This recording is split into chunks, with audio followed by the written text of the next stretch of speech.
Hello again. Glad to have you here. I thought today I would do something a little bit different because I'm going to show what I do for carpal tunnel and plantar fasciitis. There was a comment some time ago about those two situations, so I thought I would explain it out a little bit and see if I can give you a little bit of understanding and also show you some techniques that I do, which does help the situations. Oftentimes it's not 100%, but it does help. So with that, we have Angie here again. So we're going to be demonstrating on her hands and wrist and feet. So here we go. Carpal tunnel is a syndrome that happens in the wrist, in this place. It's called carpal tunnel because there's a little tunnel here where the medium nerve runs up from the arm, the elbow, and the shoulder, and back into the neck. But it runs into this little carpal tunnel area, and it feeds the fingers and the thumb. It feeds these three fingers and the thumb primarily. So a lot of times the symptoms of that is numbness and pain in this area. So what's happening when that happens, oftentimes it happens with repetitive motion or a sudden movement to it, is the medium nerve becomes compressed with the band that is running across the wrist right here. So there's a compression that's happening here on that nerve, and that's what's happening to cut off the nerve supply to the fingers and the hands. So it tends to draw the hand in and create more of a little tunnel syndrome going on as it worsens. So I've found that in working with this, I want to give space to the bones, the carpal bones, and I want to give space to the hand as well, a little bit more, and to work the wrist in a manner to open that space up and realign things. Now, there's different things that is done for carpal tunnel. Usually it's maybe the shots of cortisone or things like that, which may relieve it for a temporary period of time. But to really work the carpal tunnel so that it can be corrected, you're going to have to go into the structure of it all. Oftentimes people will have surgery for this kind of a condition, and what they tend to do there is to cut some of the tissue, the ligament band. They'll cut some of that open so that it opens up. But in my opinion, anytime they're cutting something, then they're going to create something else happening in that hand, because we should look at the structure first. So how I work carpal tunnel is, the first thing that I'll do is find these, at the base of the thumb and then over at the wrist, there's a little notches there. And I put my fingers into these notches. I'm going to give a little bit of traction, just very light traction, with the intent of opening up some of the carpal bones, the wrist bones. And I'm just going to traction it a little bit. My thumbs are up here, very, very light. I'm not putting a lot of pressure, and my other fingers are just right here. Now these fingers that are back on the hand, on the palm of the hand, are going to stretch open so that there's a spacing happening as well as a decompression. So I'm just very gently going to lengthen that wrist area and then also open up by pulling laterally and medially, encouraging that to open up that way, and just feel any kind of movement going on inside of the wrist and palm area to see if there's any alignment that's coming into play. There was a little jerk of the thumb, so there was a little release there. And even if people don't actually have pain with this yet, the wrist area is oftentimes compressing down just from activity. So this is very common with repetitive motion. But there's also situations where this can happen if there's other conditions going on in the body and the nervous system isn't operating really well, or there's other inflammatory things going on. So I've got this and I'm spreading this open, and we want to pay attention that there's some inflammation that's also going on. And it's just a matter of holding this for a while and letting the tissue begin to open and find its way back to its proper alignment.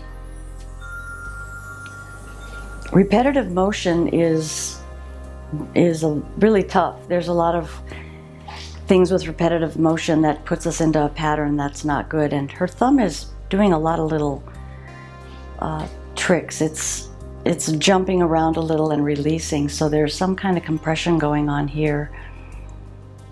And we're just going to hold that for a while until you feel like it's pushing you off. And it's very light. You're not doing much, but the main opening part is to pull a traction here, so you're pulling a little bit down and a little bit open. So it's a down and an open, so you're pulling toward the fingertips at the same time as going medial and lateral with that position. And you're holding the other bones here, allowing them to open. We're just going to hold that for a little bit and feel the lengthening, and it's rumbling now. There's a little bit more going on. It takes a while. The bones are moving very gently and very deliberately at the same time. They know where they want to go. Okay. Then I like to put my arm, my hand around the wrist, and it's going to be positioned right down at the palm of the hand where the wrist and the palm comes together, because this is where it is. And also give a little traction here, just a traction. Taking the fingers in my other hand and tractioning that with it. But it's a very, very easy, slow, and gentle traction, allowing any kind of movement with the fingertips or the wrist, because those little joints are wanting to realign. In any kind of trauma to the wrist, there's been some dislocating of it. Dislocating of these joints. There's some jumping going on. It's going all the way up her arm. I can feel the releasing going all the way up the arm.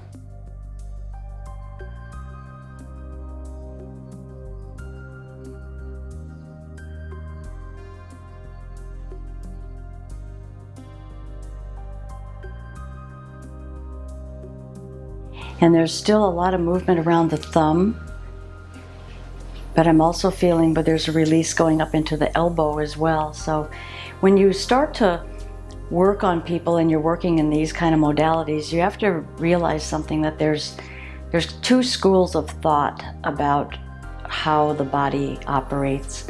And one, which Western medicine does look at, it's the body is more of a machine. It's more of just a vehicle, and you just fix one part and then another part, and you don't take it into the wholeness of the body. And then the other one is where the body is more of an environment, and one thing is dependent on another thing in order for full function. And I tend to see the body as an environment. And I also see the body as being shut down a lot from communicating with the cells and the organs. A lot of that is because of stress and anxiety and fear. And the body just can't signal what it needs to. And there you can probably see some of the wrist movement. That was a release in her hand and arm. She's actually got quite a bit of releasing going on even in the fingertips. And I'm just continuing to just give this stretch more of the fascial structure. And I have some pictures I want to show you of what the connective tissue looks like. It's pretty amazing stuff. So we're just working it that way. Then I can bring it up this way a little more and pull into a greater stretch where the hand is just holding, and you're melding to that, and it's just a little pull coming this way. So the actual traction is getting to be a little bit deeper, but it's still very gentle.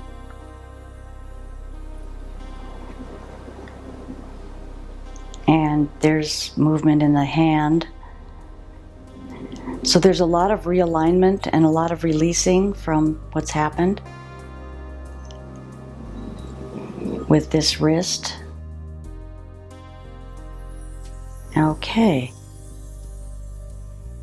Then you can hold the hand up and open the fingers up somewhat, and then also begin to pull the pad of the kind of the palm of the hand, the pad, just opening that up. Your fingers over here are placed on the edge, and then you're going to just give a stretch across this way and up. So it's similar to what we did, but it's going deeper into the tissue because we want to give space back to that nerve where it's running through. We want to let it do what it needs to do.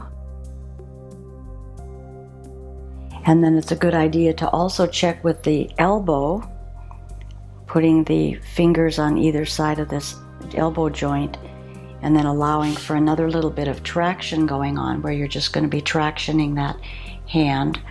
And here's where you have to just kind of work with your hands on this. You know where you need to be. And what happens here is sometimes the hand is going to twist. It's starting already. It's going to twist a little bit to unwind, because oftentimes the radius and ulnar bone of the forearm is also involved in the restriction of the hand. And there's a lot of activity in the elbow going on, and you can actually see that was her own jump there. I don't know if you could see that, but she was aligning something with the shoulder, so it's already going up into the shoulder. And as I'm doing this, I'm able to open the elbow a little bit more and giving a little bit more of a stretch. It's all doing it very, very, very slowly, and it's doing it into its own timing as well. There's a lot of activity in that little elbow joint too. The elbow joint is making some moves to an alignment. Not that it was really super off of alignment, but when you're dealing with subtle anatomy and the connective tissue around everything, it's an entirely different world. So here I'm just turning my hand around on this and continuing the traction of the elbow. I'm tractioning from the elbow, stretching up to the arm, or the shoulder I should say, and then I'm also tractioning from the wrist to the elbow. And it's a very small traction, and you can feel activity going on. Okay, so that's to get the alignment into place. And then what I like to do next is get into the muscles of the hand and make sure that they're not tight.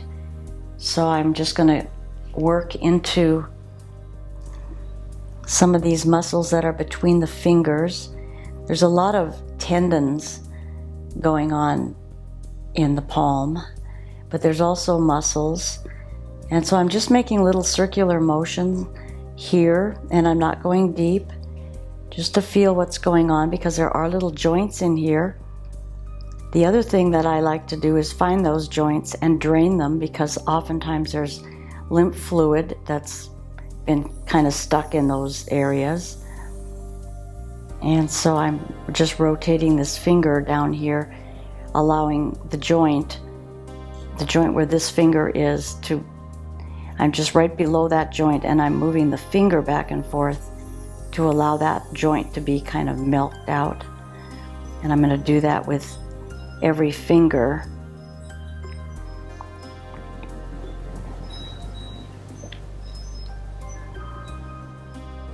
And the next finger.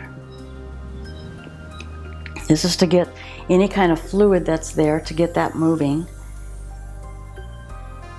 And then I am going to do a little lymph here, just draining some of that to the side. Because remember, we're dealing with an entire environment here in the hand, structural as well as fluid. And there's inflammation that would be in a wrist. That inflammation can be spread throughout a greater space than just where the compression is. So we're kind of milking all that out, the fluid, and getting into the wrist. There's little nodes there, and making sure the hand is drained. And then the wrist here. Across the wrist, where there's a lot of other little structures, we're just going to feel that band and give that band open and create a little bit of space in that, as well as drain around that area. Okay, and then just down we go. Okay, so now that we have that, then the other piece of this that I find important is to make sure that the forearm is not real tight, because sometimes from the carpal tunnel, the repetitive motion will take this into a bit of a flexion, and then that's going to hold the hand from the other position. That's going to hold it in this compressed thing, so as you're bending up, there's more compression happening in that little tunnel area. And so I can just work this. This feels pretty good. And sometimes you want to put oil on. So this is where knowing the muscle massage work is helpful, because oftentimes when you're dealing with these kinds of things, you also have to get into the muscles. So I'm still doing massage, you could say, but I'm not doing relaxation work. I'm doing more therapeutic where it needs to be done. And so all of that is really, really good. And then just let that go. Now that I've worked everything to where it feels very different, it feels softer, it has that good feeling to it, you'll begin to identify when tissue is healthy and when it's not. But what I have found, especially with inflammatory things going on, is I've found a gel that is really good. I love it. It's the favorite thing. I found it's the most helpful of anything that I have discovered so far, and I've tried a lot of different things, but it's Renew 28, and it's a gel. It seems to be something that is very helpful for pain.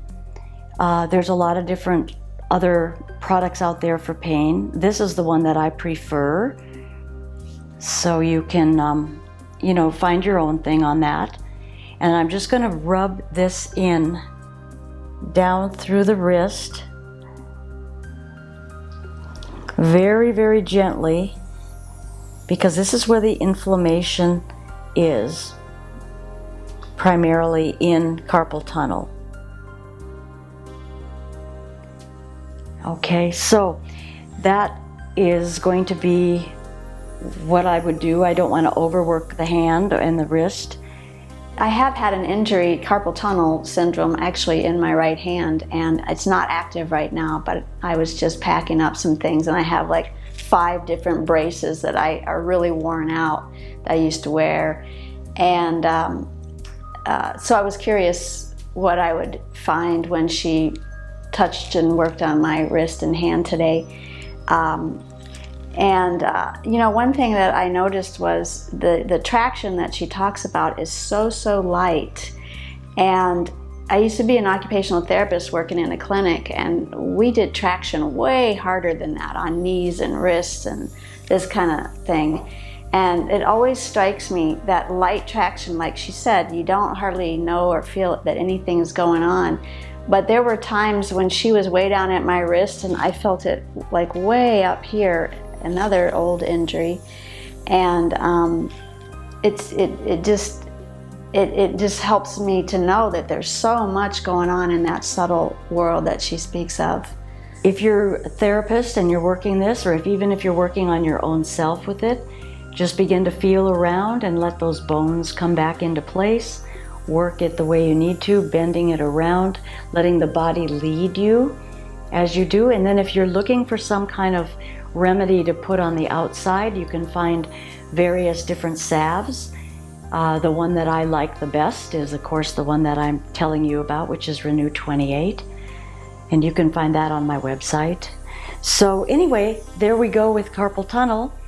That's what I needed to show you. I wanted to show you. And now we're going to move on to plantar fasciitis, which is the foot. And the foot and the hand are pretty similar, but they do have their own issues as well. Thank you so much. See you next time. Thank you for sharing. Thank you for subscribing. Thank you for the thumbs up. And I think there's a little bell up there that you can hit that you'll get a notification every time we post. So if you want to, you can hit that too. But thank you so much for your support. I really appreciate it.